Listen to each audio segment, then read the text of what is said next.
Assalamualaikum semuanya. Selamat datang kembali di YouTube channel Yuni Syafira. Di video kali ini, aku mau bahas tentang apa aja sih makanan yang dipantang di diet defisit kalori. Simak videonya sampai selesai ya. Pertanyaan yang sering teman-teman tanyakan, baik itu di kolom komentar ataupun DM di Instagram saya adalah, saat ingin memulai diet dengan metode defisit kalori, apakah ada makanan atau minuman yang harus dipantang? Apakah ada makanan yang harus saya hindari? Nah, di video ini saya akan bahas. Simak videonya sampai selesai ya teman-teman. Pertanyaan dari teman-teman, hal yang serupa yang saya alami dulu saat saya belum tahu apa arti diet sesungguhnya. Yang saya tahu, diet itu tersiksa, diet itu hanya membatasi makan, diet itu nggak boleh makan malam, diet itu harus ketat, diet itu harus disiplin, dan lain sebagainya. Itu dulu saat saya belum tahu prinsip diet itu adalah defisit kalori. Nah, kalau sekarang jawabannya adalah tidak ada pantangan dan tidak ada yang harus dihindari. Jadi bagaimana Mbak? Bolehkah saya makan yang bergoreng, berminyak, beres, bersoda? Jawabannya boleh. Akan tetapi ada aturannya. Apa sih aturannya? Nah, mari kita bahas pengertian diet itu sendiri. Apa sih pengertian diet? Diet adalah mengatur pola makan supaya tubuh kita sehat, sehat fisik, sehat mental, sehat jiwa, dan bugar. Jadi itu ya pengertian diet. Diet adalah pengaturan pola makan untuk tubuh yang jauh lebih sehat lagi. Nah, kalau untuk cara pola makannya, apakah ada makanan yang harus dipantang atau tidak? Tentu ini ada dua ketentuan. Yang pertama adalah ketika kamu ingin diet, kamu tidak ada kondisi medis tertentu. Jika kamu mengalami kondisi medis tertentu, tentu kita tidak boleh memaksakan ya. Misalnya nih, kalau saya ada alergi udang, berarti saya nggak harus memaksakan saya harus makan udang. Tentu saya tahu konsekuensi yang saya dapatkan jika saya memaksakan makan udang.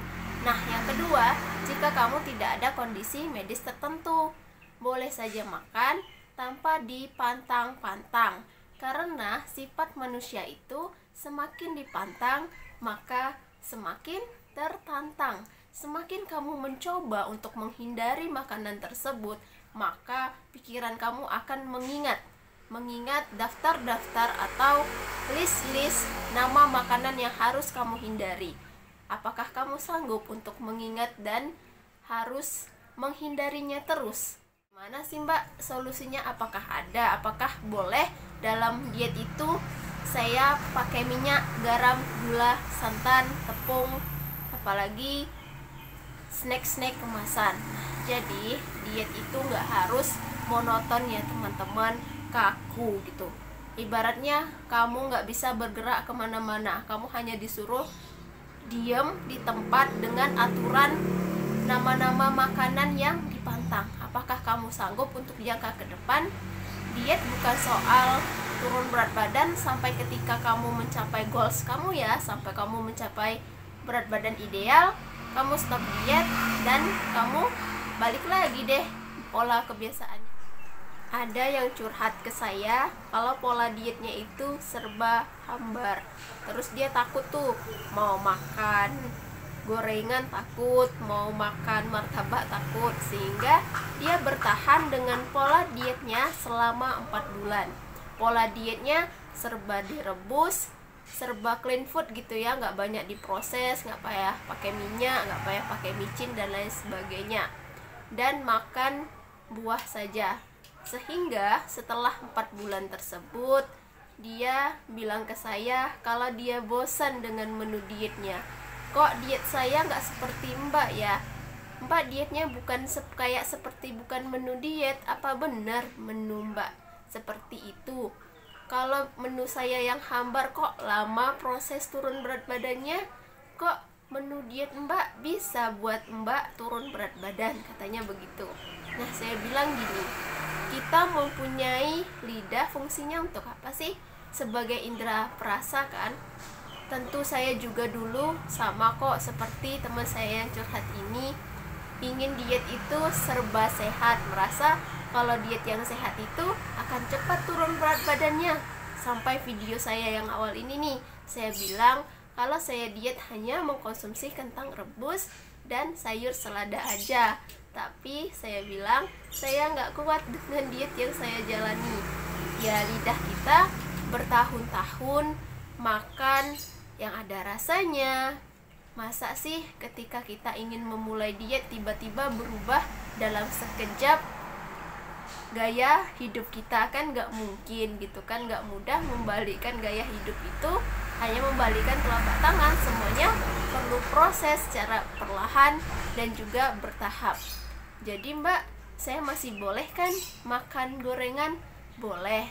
Yang terpenting caranya adalah satu, self control atau mengontrol diri. Ketika kamu diet, kamu nggak perlu harus monoton, harus lurus saja. Ketika kamu ingin makan martabak, ya makanlah, tapi pintar-pintar mengontrol.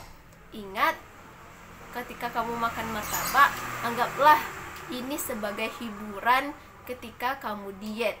Gak mungkin lah ya seseorang itu dietnya ya harus super ketat, super clean food, nggak boleh ini dipantang, itu nggak boleh, ini nggak boleh, ini nggak boleh, sampai akhirnya kamu bingung dan berujung namanya carving atau binge eating.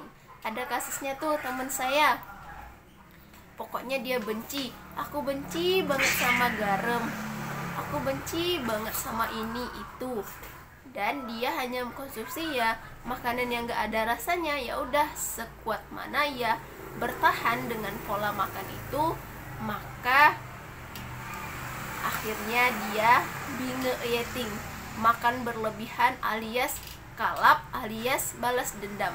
Ya ibarat ditahan-tahan gitu ya sampai akhirnya meledak, dan ketika ketemu makanan ya pengen dihabisin aja gitu. Nggak berasa ya gagal lagi. Nah, cara yang kedua adalah boleh sesekali tapi jangan berkali-kali. Misal tuh, Mbak, aku pengen makan mie ayam, boleh nggak sih? Boleh, makan aja. Kenapa sih harus bertanya ke saya? Aku takut Mbak, nanti ketika aku makan mie ayam, diet yang aku lakukan sia-sia dong. Ya enggak dong, ketika kamu gendut, kamu ada nggak aturan? Nggak boleh makan ini, nggak boleh makan itu. Ketika kamu gendut, boleh aja kan makan semuanya. Kenapa di diet enggak? Lakukan yang serupa saat ketika kamu ingin diet juga. Boleh kok makan mie ayam. Ya nggak mungkin lah kan kita setiap hari makan mie ayamnya. Sesekali apa salahnya sih? Toh yang bayar juga kita nggak minta bayar sama orang-orang kan. Nah begitulah contohnya teman-teman, contoh simpel. Makanya saya share menu saya tuh, ada yang komen, Mbak masih pakai minyak, masih pakai penyedap. Ada tuh kan saya review bumbu-bumbu dapur diet yang saya gunakan. Jadi saya masih bisa makan enak dan bisa turun berat badan. Kenapa enggak? Kenapa sih diet harus dibikin banyak banget daftar yang harus dipantang? Kita tuh harus bersyukur menikmati berbagai ragam jenis makanan. Kalau kamu nggak ada kondisi medis, makanan itu bersih, sehat, halal, kenapa harus dipantang? Karena selama ini bertahun-tahun kita tuh masih nggak sadar kita menggendut itu memerlukan proses yang lama.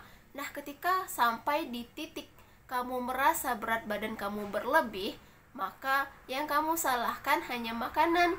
Seperti saya dulu nih, saya menjadi gendut pasti saya banyak makan nasi. Jadi saya nggak boleh besok kalau mau diet saya stop makan nasi.